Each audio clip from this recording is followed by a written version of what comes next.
Hello everyone, आज है 4 नवंबर और आज इस वीडियो में हम बात करने जा रहे हैं वोडाफोन आइडिया के बारे में। तो देखिए, वोडाफोन आइडिया का जो शेयर है ये 8 रुपए 40 पैसे के आसपास ट्रेड कर रहा है और आज भी हल्की सी गिरावट हमें यहाँ पर देखने को मिली है। वीडियो में हम बातचीत करेंगे कि क्या टेलीकॉम इंडस्ट्री के अच्छे दिन डेफिनेटली आने वाले हैं, लेकिन वोडाफोन आइडिया के अच्छे दिन आ सकते हैं कि नहीं, उसके बारे में बातचीत करेंगे। और जिन्होंने खरीदारी की है उनको अब यहाँ पर क्या करना चाहिए, और फ्रेश बाइंग अगर आप करना चाहे तो किस तरीके से आप यहाँ पर खरीदारी करें तो आपको ज्यादा फायदा होगा। इन सारी चीजों के बारे में आज हम इस वीडियो में डिस्कस करेंगे, लेकिन उससे पहले अगर आपने अभी तक चैनल को सब्सक्राइब नहीं किया है तो प्लीज अभी इसे सब्सक्राइब कर लीजिए, क्योंकि आगे भी बहुत सारे वीडियोस है जो आपको काफी ज्यादा हेल्प करेंगे। तो चलिए शुरू करते हैं। तो सबसे पहले वोडाफोन आइडिया की अगर मैं बात करूं तो 8 रुपए 40 पैसे के आसपास ये शेयर अभी ट्रेड कर रहा है। पिछले एक महीने का अगर हम डेटा देखें तो पिछले एक महीने में 9% के आसपास की गिरावट है। इस बीच काफी ज्यादा अप्स एंड डाउन देख चुका है ये शेयर। 9 रुपए 24 पैसे का हाई बना है और तकरीबन 8 रुपए से भी नीचे ये शेयर जा चुका है। फिर दोबारा तेजी आई, गिरावट आई, तेजी आई और फिर से अभी पिछले कुछ दिनों से यहाँ पर गिरावट हमें देखने को मिल रही है। पिछले 3 दिन से कंटिन्यूसली ये गिरावट बनी हुई है। पिछले एक साल की बात करेंगे तो पिछले एक साल में वोडाफोन आइडिया के शेयर में 86% का ग्रोथ है। काफी बढ़िया छलांग इसने लगाई थी। 3 रुपए से भी कम प्राइस पर शेयर अवेलेबल था। बड़ी रैली यहाँ पर हमें देखने को मिली, 11 रुपए तक शेयर पहुंचा, लेकिन वापस गिरावट आई, वापस तेजी आई, 12.5 रुपए तक शेयर पहुंचा। लेकिन उसके बाद सिर्फ और सिर्फ इसमें गिरावट बनी है। अगर तेजी आई भी तो वो शॉर्ट टर्म की रैली थी, वापस से इसने एक बड़ी गिरावट दर्ज की है। यहाँ पर देखें तो लार्ज कैप शेयर है ये। 24,500 करोड़ के आसपास का इसका मार्केट कैप है।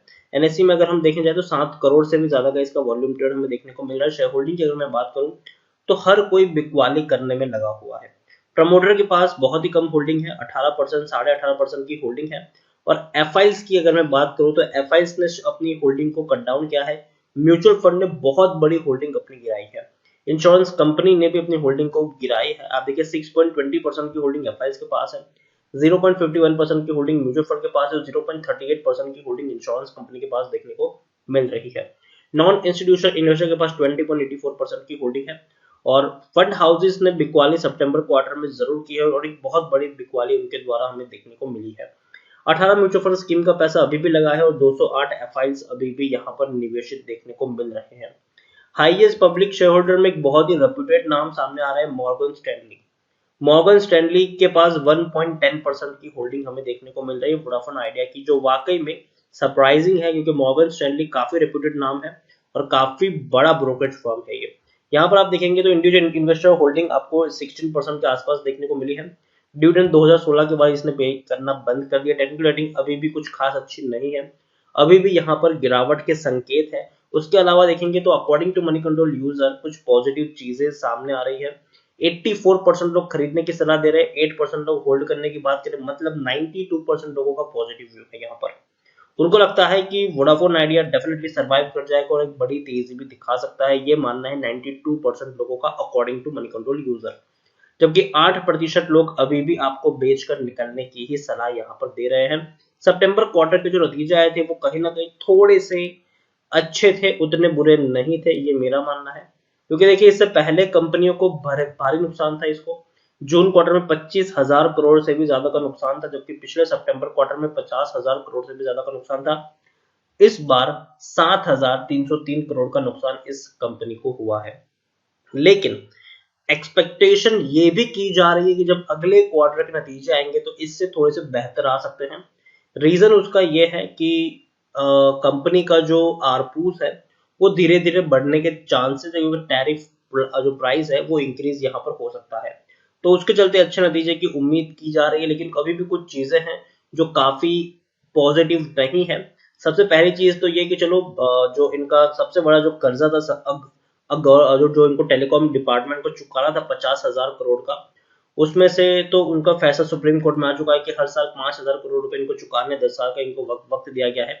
लेकिन उसके अलावा अभी भी इस कंपनी के ऊपर बैंकों का और काफी सारे फाइनेंशियल कंपनियों का एक बहुत बड़ा कर्जा अभी भी बकाया है।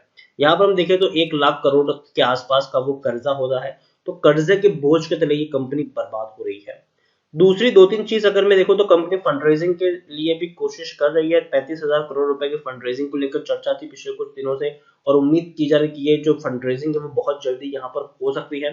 तो एक और चीज यहाँ पर ये भी है कि फंड रेजिंग के लिए कंपनी किस तरीके से फंड रेज करती है वो देखने वाली बात होगी। अगर इक्विटी इशू करती है तो बहुत सारे शेयर्स दोबारा से आपको मार्केट में डंप होते हुए देखने को मिलेंगे, जो इसके शेयर्स को कई ज्यादा तक नीचे तोड़ने की क्षमता रख देते हैं। लेकिन दूसरी चीज है कि अगर कंपनी के पास इतना फंड आ जाता है तो कंपनी कहीं ना कहीं एक सिक्योर पोजीशन के ऊपर पहुंच जाती है और धीरे धीरे सर्वाइवल के इसके जो चांसेस है वो और ज्यादा बेहतर हो जाते हैं।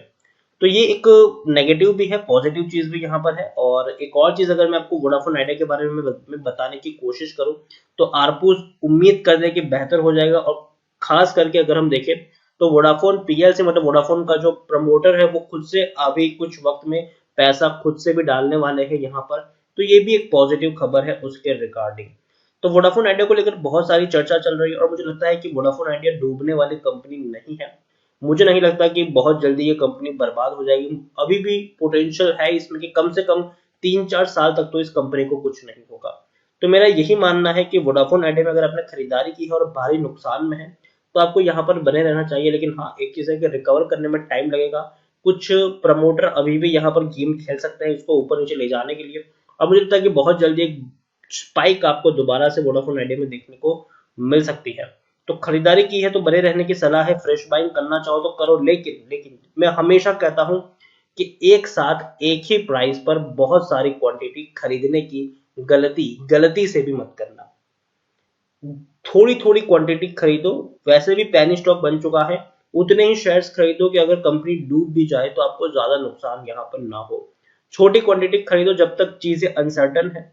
जब तक चीजें अनसर्टन है तब तक छोटी क्वांटिटी खरीदो। जैसे फंड रेजिंग हो जाती है उसके बाद आप देखो कि अगर इक्विटी इश्यू हो रही है तो शेयर में गिरावट डेफिनेटली आएगी। तो उस गिरावट में आप चाहे तो दोबारा खरीदारी उस लेवल पर कर सकते हो। लेकिन अभी एक छोटा सा निवेश करने की सलाह मेरी रहेगी, ज्यादा बड़ा निवेश करने की सलाह नहीं रहेगी। डेफिनेटली 8 रुपए का शेयर आपको बहुत ज्यादा ललचाएगा कि ये सोचने के लिए बहुत ज्यादा मैं पैसा यहाँ पर लगा लूं। लेकिन बहुत ज्यादा खरीदारी करने की सलाह भी नहीं है।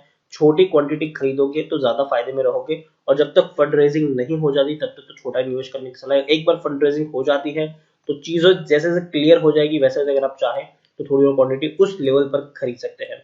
दूसरी अच्छी चीज है कि वोडाफोन आइडिया ने खुद को रिब्रांड किया, जो वीआई के नाम से जो उन्होंने खुद से जो रिब्रांड करने की कोशिश की है वो वाकई में काफी अच्छा मूव है। और कंपनी अभी अगर हम देखें तो बहुत ज्यादा पैसा एडवर्टाइजमेंट के ऊपर खर्च भी कर रही है। तो उम्मीद करते हैं कि वोडाफोन आइडिया मार्केट में सर्वाइव कर जाएगा और धीरे धीरे जो पैसा इन्होंने गवाया है वो भी कमाने की पोजीशन पे आ जाएंगे। तो सलाह यही रहेगी, एक बड़ा निवेश करने की सलाह नहीं है और खरीदारी की है तो बने रहने की सलाह है। जब तक सिचुएशन क्लियर नहीं हो जाती तब तक बड़ा निवेश नहीं, छोटा निवेश चाहे तो कर सकते हैं। तो वीडियो को यहीं पे एंड करूंगा। वीडियो पसंद आया हो तो प्लीज इसे लाइक करो, शेयर करो। चैनल पहली बार तो प्लीज सब्सक्राइब करें। और वोडाफोन आइडिया के बारे में क्या सोचते हैं वो भी आप मुझे कमेंट में लिखकर बता सकते हैं। उसके अलावा अगर आपने अभी तक मेरे टेलीग्राम चैनल को ज्वाइन नहीं किया है तो आप चाहे तो उसको ज्वाइन कर सकते हैं। काफी वक्त से मुझे लोग कह रहे थे कि आपकी कोई टेलीग्राम चैनल हो तो मुझे बताइए। तो उसका जो लिंक है वो मैंने आपको डिस्क्रिप्शन में दे दिया है। टेलीग्राम चैनल आप वहां से ज्वाइन कर सकते हैं। Thank you.